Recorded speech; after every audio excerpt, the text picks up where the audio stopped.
નમસ્કાર વિદ્યાર્થી મિત્રો, ગયા લેક્ચરની અંદર છેલ્લે આપણે દેડકાના ચેતાતંત્રની વાત કરી ગયા હતા. આજે આપણે એના પછીનો નવો ટોપિક જોવાનો છે, એ છે દેડકાનું પ્રજનન તંત્ર. તો આજે આપણે શરૂઆત કરવાની છે દેડકાના પ્રજનન તંત્રથી.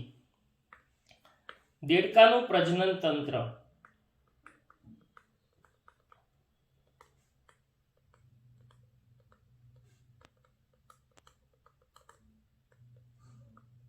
ઓકે, હવે આપણે જાણીએ છીએ કે દેડકો છે એ એક લિંગી પ્રાણી છે.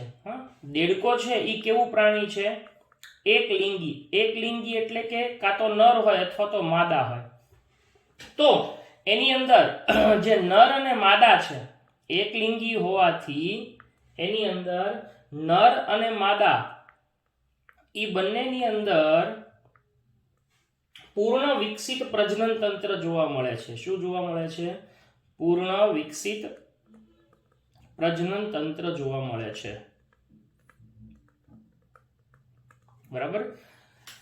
તો દેડકો એ એક લિંગી પ્રાણી હોવાથી એની અંદર નર અને માદા એની અંદર પૂર્ણ વિકસિત પ્રજનન તંત્ર જોવા મળે છે. હવે આપણે આ બંનેના નર અને માદા બંનેના પ્રજનન તંત્રોની રચનાને સમજવાની છે. પહેલા નર દેડકાનું પ્રજનન તંત્ર અને પછી માદા દેડકાના પ્રજનન તંત્રની ચર્ચા આપણે કરવાની છે. તો શરૂઆત કરીએ નર દેડકાનું પ્રજનન તંત્ર. બરાબર.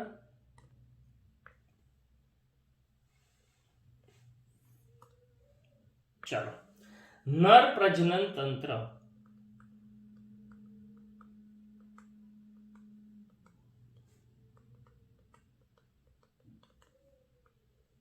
ઓકે, નર દેડકાનું પ્રજનન તંત્ર છે એની રચનામાં શું હોય છે? તો કે નર દેડકાના પ્રજનન તંત્રની અંદર મુખ્યત્વે એક જોડ પીળાશ પડતા અંડાકાર શુક્રપિંડ હોય છે. એટલે પ્રજનન તંત્રની રચનામાં કોણ આવેલું હોય છે? તો કે એક જોડ પીળાશ પડતા અંડાકાર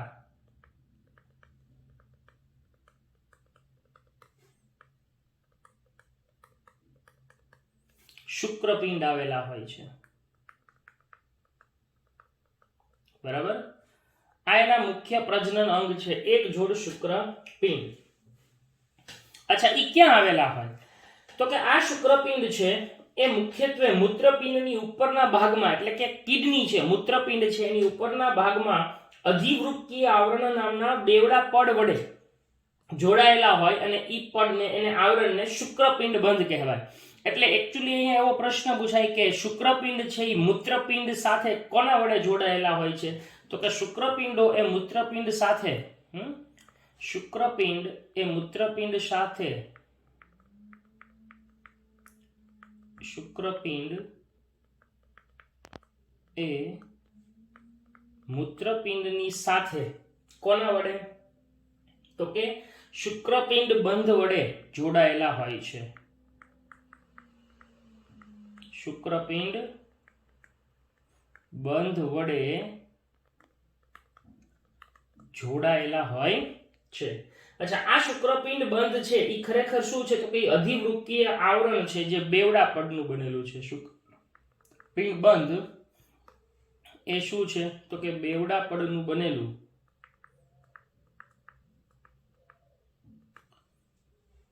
અધિવૃક્કીય આવરણ છે.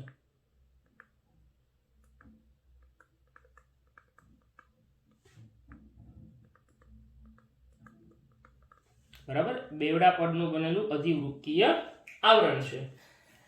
આ નર દેડકાના પ્રજનન તંત્રની રચના જો જોવામાં આવે તો એ કંઈક આવી રચના હોય છે, જેની અંદર મુખ્યત્વે હું આવી એક સિમ્પલી રચના ઝડપથી દોરી નાખું છું.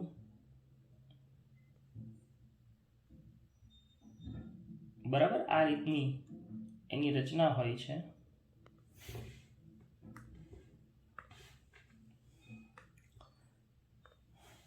અહીંયા આગળ આ રીતે આમ આવી નળી જેવી રચના હોય છે.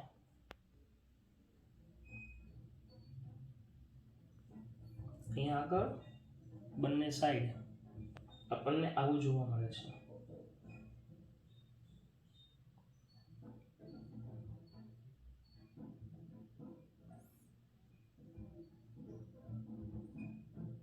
આવી આખી રચના હોય છે. બરાબર. હવે અહીંયા આગળ શુક્રપિંડ આવેલા હોય, જે એના મુખ્ય પ્રજનન અંગો છે એ અહીંયા આવેલા હોય આ રીતે. આ શુક્રપિંડ છે. બરાબર. હવે એ શુક્રપિંડમાંથી નીકળતી કેટલીક રચનાઓ કે જે આની સાથે જોડાયેલી હોય આવી રીતે.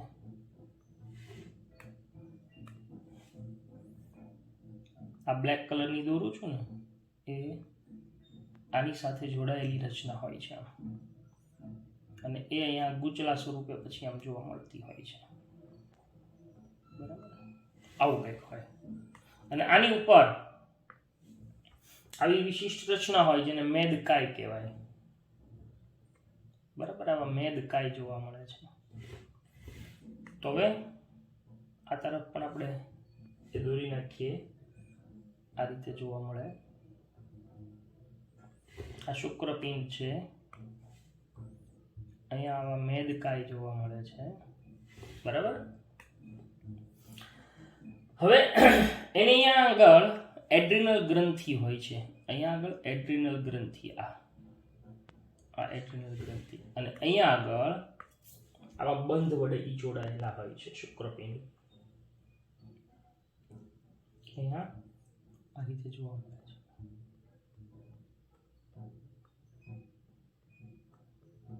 બરાબર. આવું કંઈક રચના જોવા મળે. હવે આમાંથી અહીંયાથી આ મૂત્રવાહિની નીકળે અને અહીંયા આગળ શું આવેલું હોય? અવસારણી. આ અવસારણી. બરાબર. અહીંયા આવેલું છે મૂત્રાશય.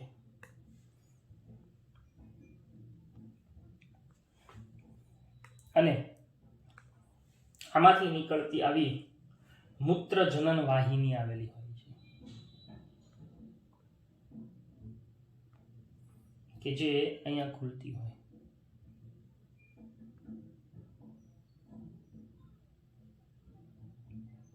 આની અંદર આમ ખુલતી હોય.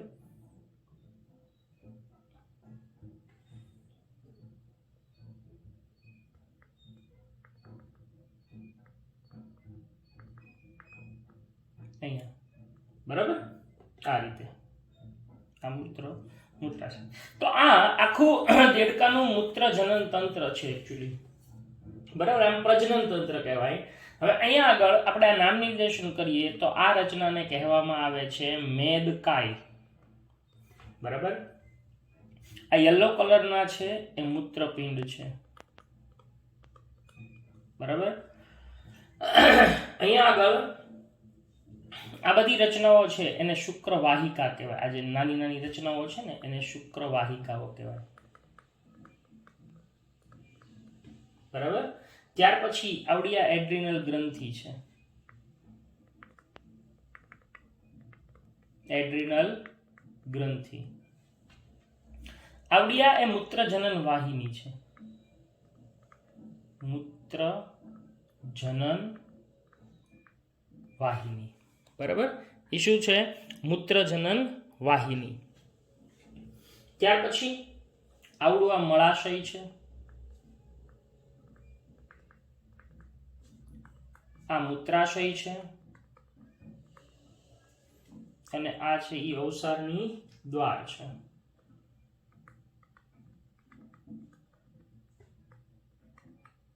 બરાબર. અને આવડા આ લાલ કલરના મુખ્ય છે એ શુક્રપિંડ. શુક્રપિંડ બંને. તો આવી કંઈક રચના દેડકાના નર પ્રજનન તંત્રની અંદર જોવા મળે છે. હવે અહીંયા આગળ જે શુક્રવાહિકાઓ છે એની સંખ્યા 10 થી 12 જેટલી હોય છે.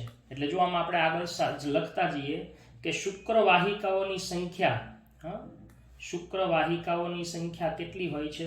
તો કે 10 થી 12 હોય છે.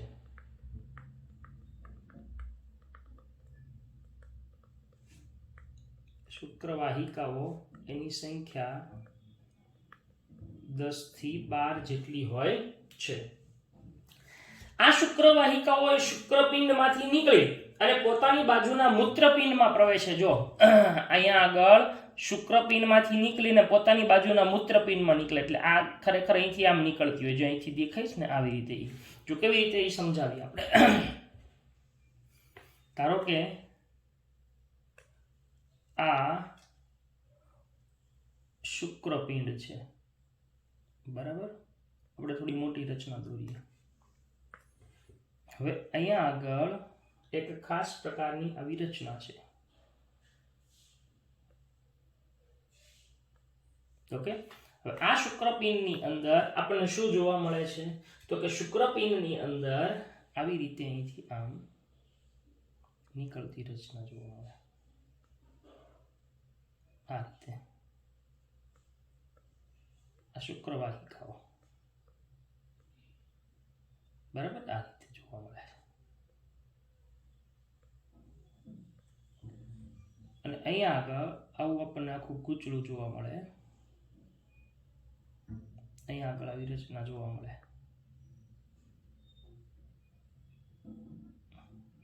ઓકે, હવે મેઇન જે જોવાનું છે કે અહીંયા આગળ આ બંનેનું જે જોડાણ થાય એને બીડરની નળી કહેવાય. આ બીડરની નળીમાં ખુલે છે.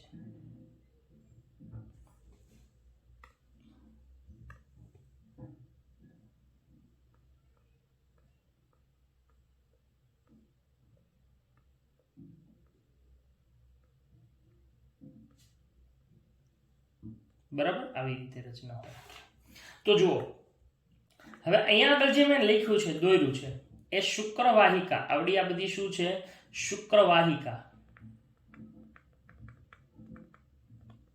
અને આવડી આ છે ને એને કહેવામાં આવે છે બીડરની નલિકા. શું કહેવાય છે? બીડરની નલિકા. હવે આ બીડરની નલિકા છે એ સંગ્રહણ નલિકામાં ખુલે. જો આ બધા હું ચાયા લખી શકતે, એને સંગ્રહણ નલિકામાં ખુલે છે. અને આ સંગ્રહણ નલિકા પછી અંતે આ મૂત્રવાહિનીમાં ખુલે છે, મૂત્રજનન વાહિનીમાં ખુલતી હોય છે. તો શુક્રવાહિકાઓની સંખ્યા 10 થી 12 હોય છે, જે શુક્રપિંડમાંથી નીકળીને પોતાની તરફના જે મૂત્રપિંડ છે એની અંદર પ્રવેશે છે અને તે બીડરની નલિકામાં ખુલે. એટલે આ બીડરની નલિકા અહીંયા બ્લુ કલરની છે ને, એ કોની અંદર હોય? ખરેખર આવડી આ મૂત્રપિંડમાં આવેલી હોય. આ બીડરની નળી મૂત્રપિંડની અંદર આવેલી હોય, તો એ આની અંદર ખુલતી જોવા મળે. બીડરની નળી શેમાં ખુલે? સંગ્રહણ નલિકામાં. સંગ્રહણ નલિકા શેમાં ખુલે છે? આ મૂત્રવાહિનીમાં ખુલતી હોય છે. હવે મૂત્રવાહિનીને મૂત્રજનન વાહિની કહેવાય. શું કામ? કારણ કે શુક્રપિંડમાંથી જે શુક્રકોષો હોય એને લઈ જાય છે અને મૂત્રને લઈ જાય, એટલે એને મૂત્રજનન વાહિની કહેવામાં આવે છે.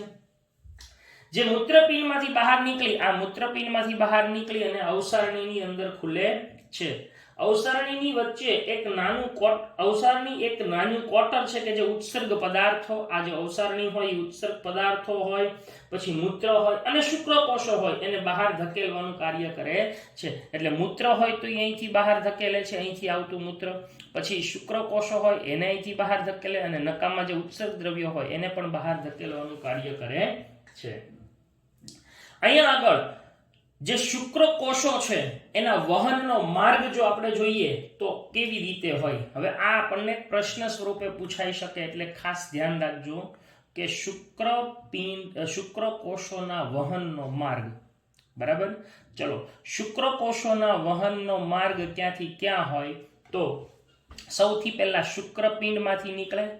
શુક્રપિંડમાંથી નીકળી અને શુક્રવાહિકામાં જાય, એટલે અહીંથી આમ આ શુક્રપિંડમાંથી શુક્રવાહિકા, શુક્રવાહિકામાંથી બીડરની નળી, બીડરની નલિકામાંથી સંગ્રહણ નલિકા, સંગ્રહણ નલિકામાંથી મૂત્રવાહિની, મૂત્રવાહિનીમાંથી અવસારણી અને અવસારણીમાંથી અવસારણી દ્વારમાંથી બહાર નીકળે છે. એટલે અહીંયા હું આખું લખી દઉં છું, શુક્રકોષોના વહનનો માર્ગ. આ યાદ રાખવાનો છે. શુક્રકોષોના વહનનો માર્ગ એ ક્યાંથી નીકળે છે? તો જુઓ, શુક્રકોષો છે એ શુક્રપિંડમાંથી પછી શુક્રવાહિકામાં જાય, શુક્રપિંડમાંથી શુક્રવાહિકા, શુક્રવાહિકામાંથી બીડરની નળીમાં એટલે કે બીડરની નલિકા, બીડરની નલિકામાં થઈ સંગ્રહણ નલિકા, સંગ્રહણ નલિકા, અચ્છા સંગ્રહણ નલિકામાં થઈ અને મૂત્રવાહિનીમાં, ઓકે મૂત્રવાહિનીમાં થઈ અવસારણીમાં અને અવસારણીમાં થઈને અવસારણી દ્વાર મારફતે શરીરની બહાર નીકળે છે. આ શુક્રકોષોના વહનનો માર્ગ છે જે તમને પૂછાઈ શકે છે. ઓકે, તો અહીંયા આગળ જે નર પ્રજનન તંત્ર છે એની રચના આપણે પૂરી કરીએ છીએ. નર પ્રજનન તંત્રની રચના પછી હવે આપણે જોવાનું છે એ છે માદા પ્રજનન તંત્ર. બરાબર, તો એની પહેલા આપણે જે નર પ્રજનન તંત્ર જોઈ ગયા એને થોડું રિવાઇઝ કરી લઈએ કે નર અને માદાની અંદર પ્રજનન તંત્ર પૂર્ણ વિકસિત હોય છે. નર પ્રજનન તંત્રમાં એક જોડ પીળાશ પડતા અંડાકાર શુક્રપિંડ હોય છે કે જે મૂત્રપિંડના ઉપરના ભાગમાં કોના વડે અધિવૃક્કીય આવરણ નામના બેવડા પડ વડે જોડાયેલા હોય છે, જેને શુક્રપિંડ બંધ તરીકે ઓળખવામાં આવે છે. શુક્રવાહિકાઓની સંખ્યા 10 થી 12 હોય છે કે જે શુક્રપિંડમાંથી નીકળીને પોતાની બાજુના મૂત્રપિંડમાં પ્રવેશે અને ઈ મૂત્રપિંડમાં કોની અંદર ખુલે છે? બીડરની નલિકામાં ખુલે છે. આ બીડરની નલિકા શેમાં ખુલે છે?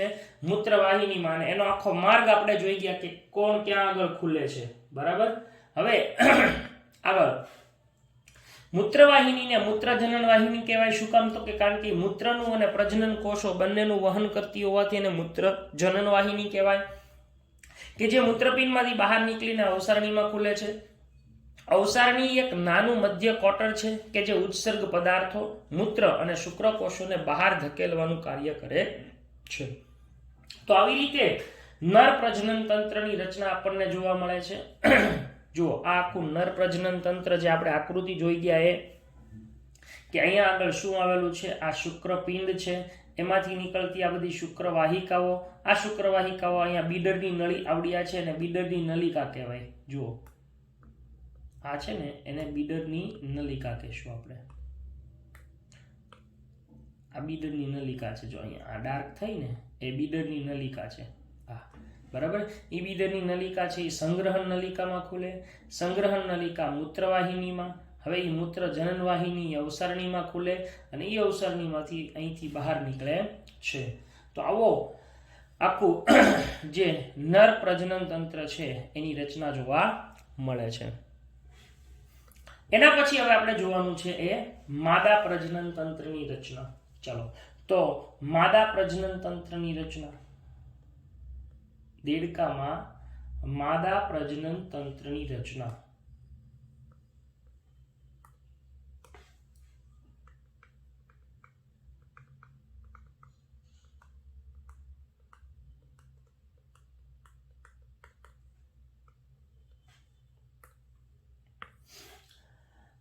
માદા પ્રજનન તંત્રની રચનામાં એક જોડ અંડપિંડ હોય એ મૂત્રપિંડની નજીક ગોઠવાયેલા હોય પણ એનો મૂત્રપિંડ સાથે કોઈ સંબંધ નથી. જેમ અહીંયા આગળ નર દેડકાની અંદર હોય એવી રીતે માદા દેડકામાં એનો મૂત્રપિંડ સાથે કોઈ સંબંધ નથી. એટલે માદા પ્રજનન તંત્રની અંદર એક જોડ અંડપિંડ આવેલા હોય છે.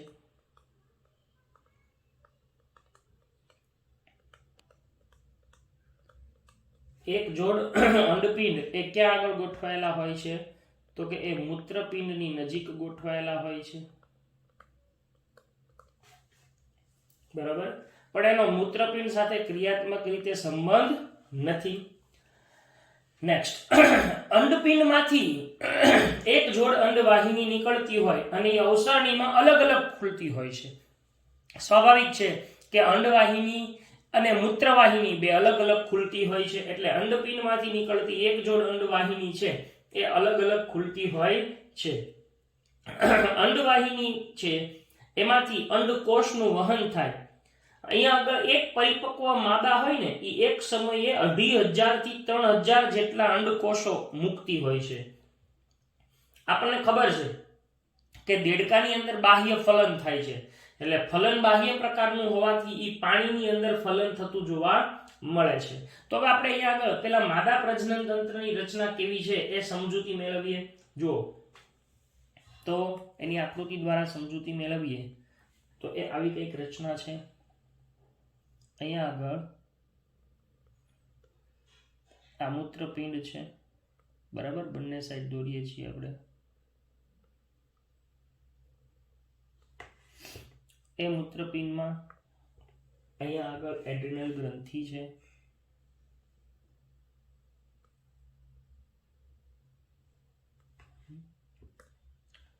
અહીંયા એ મેદ કાય જોવા મળે છે,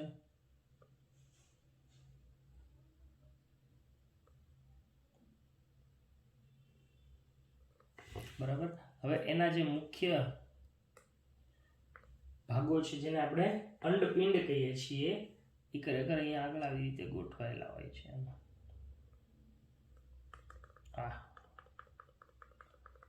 આ એના અંડપિંડ છે.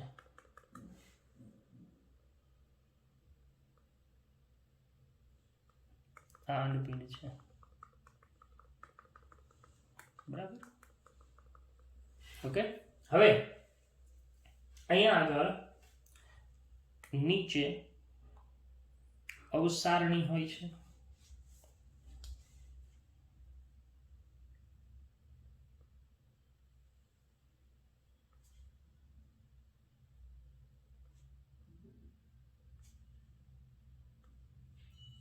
અહીંયા મૂત્રાશય આવેલું હોય જે આપણે ઓલરેડી ખ્યાલ જ છે આપણને. આ મૂત્રાશય છે. હવે મહત્વની વાત છે એ કે આમાંથી જે મૂત્રપિંડ છે એમાંથી જતી મૂત્રવાહિની આમાં ખુલે અને અહીંયા આગળ સૌથી પહેલા આગળના ભાગમાં અહીંયા આવી અંડવાહિની નિવાપ હોય. અંડવાહિની અને અંડવાહિની નિવાપથી શરૂઆત થાય. આવી ગળણી આકારનો છેડો હોય આ રીતે, આમ બંને સાઈડ. અહીંયા આગળ આ અંડવાહિની નિવાપ કહેવાય અને પછી એમાંથી આ રીતે અહીંથી આમ આખી આ અંડવાહિની નીકળતી હોય બંને સાઈડ. આ અંડવાહિની છે, બરાબર. એ અંડવાહિની એ અહીંયા આગળ આમ અંડાશય બનાવે આવું, અને એ અંડાશય પછી ક્યાં ખુલે છે? અંતે અવસારણીમાં ખુલે. બંને બાજુએ આવું જોવા મળે, બરાબર. આ રીતે અહીંયા આગળ આ અંડવાહિની છે અને અંડવાહિની છે એ પછી અંતે આવું અંડાશય બનાવે અને એ અંડાશય આ અંતે શેમાં ખુલે છે? અહીંયા ખુલતું હોય છે. હવે આની અંદર જે મૂત્રવાહિની છે એ કેવી રીતે નીકળે? તો કે મૂત્રવાહિની અહીંથી આમ નીકળી અને અહીંયા આગળ આવતી હોય.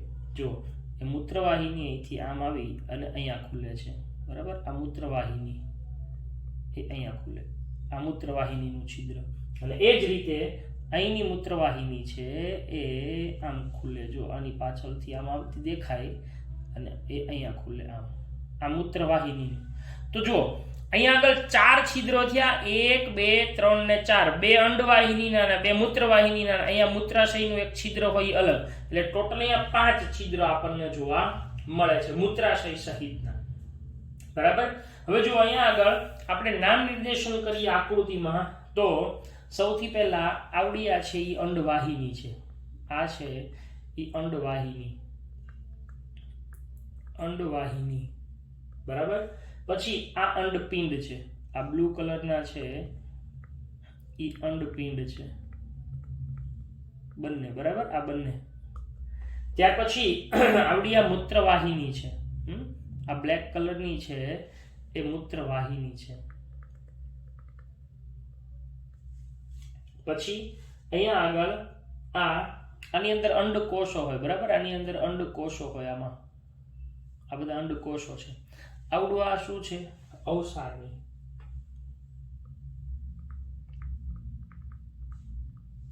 આવડું અવસારણીય દ્વાર, બરાબર. અચ્છા, આ મૂત્રાશય. તો અહીંયા અંડપિંડમાંથી જે ઉત્પન્ન થતા અંડકોષો હોય એ અહીંયા અંડવાહિની નિવાપમાંથી અંડવાહિનીમાં આવી અને અંડાશયમાં સંગ્રહ થાય અને પછી એ ચોક્કસ સમયે અવસારણીમાંથી અહીંયાથી ત્યાગ થાય અંડકોષો અને એ અવસારણીમાંથી બહાર નીકળતા હોય છે. તો અહીંયા આગળ જે માદા દેડકાનું પ્રજનન તંત્ર છે એની અંદર એક જોડ અંડપિંડ આવેલા હોય, એનો મૂત્રપિંડ સાથે કોઈ સંબંધ હોતો નથી. અંડપિંડમાંથી નીકળતી એક જોડ અંડવાહિની અવસારણીમાં અલગ અલગ ખુલે છે. જો અહીંયા અલગ અલગ ખુલે છે. એક પરિપક્વ માદા એક સમયે કેટલા 2500 થી 3000 જેટલા અંડકોષો મૂકે છે અને ફલન એ બાહ્ય પ્રકારનું હોવાથી પાણીમાં થતું જોવા મળે છે. અહીંયા અંડકોષના વહનનો માર્ગ શું હોય તો કે અંડપિંડમાંથી નીકળી અંડવાહિની નિવાપમાં જઈ અંડવાહિનીમાં થઈ અંડાશયમાં થઈ અવસારણીમાં થઈ અને અવસારની દ્વારમાંથી બહાર નીકળે છે. એટલે એ માર્ગ પણ આપણે યાદ રાખવાનો છે. તો પહેલા અહીંયા લખીએ કે મૂત્રપિંડની નજીક હોય છે. અંડપિંડમાંથી એક જોડ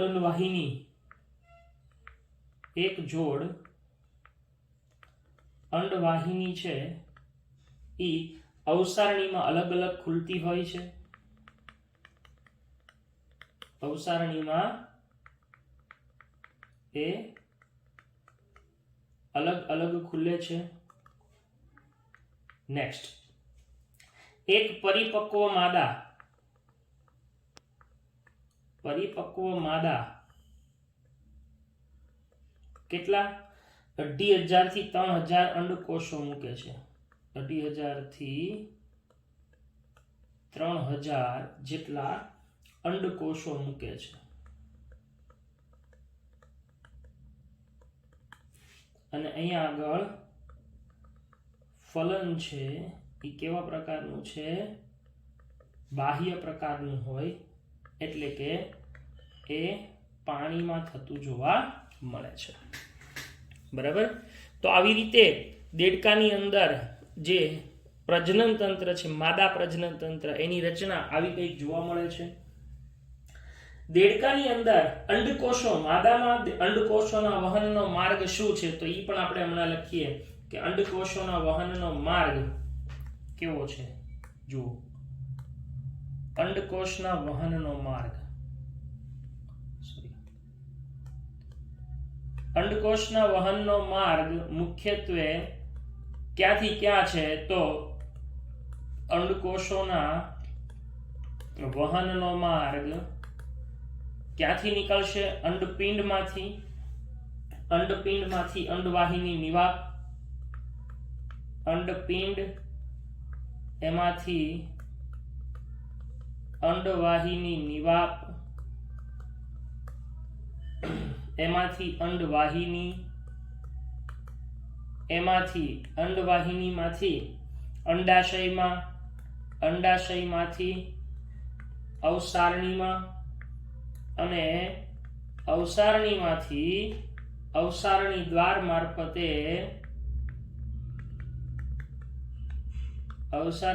મારફતે શરીરની બહાર નિકાલ પામે છે. તો આવી રીતે દેડકાની અંદર અંડકોષનું વહન થાય છે. અંડકોષ છે એ જ્યારે પાણીમાં ત્યાગ થાય છે ત્યારે એ જ સમયે માદા દેડકો જે અંડકોષનો ત્યાગ કરે, જે જ સમયે નર દેડકો છે એ શુક્રકોષોનો ત્યાગ પાણીમાં કરે છે. આમ ફલન થાય. ફલનને અંતે જે ફલિતાંડ બને એમાં ભ્રૂણ વિકાસ એ ડિંભ સ્વરૂપે થાય.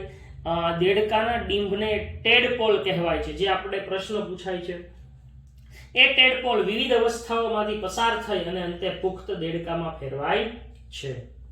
તો હવે આપણે એ બધી ચર્ચાઓ કરતા જઈએ એક એક મુદ્દાસર. માદા પ્રજનન તંત્ર. માદા દેડકાનું પ્રજનન તંત્રમાં એક જોડ અંડપિંડ છે એ મૂત્રપિંડની નજીક ગોઠવાયેલા હોય, પરંતુ તેનો ક્રિયાત્મક રીતે મૂત્રપિંડ સાથે કોઈ સંબંધ હોતો નથી.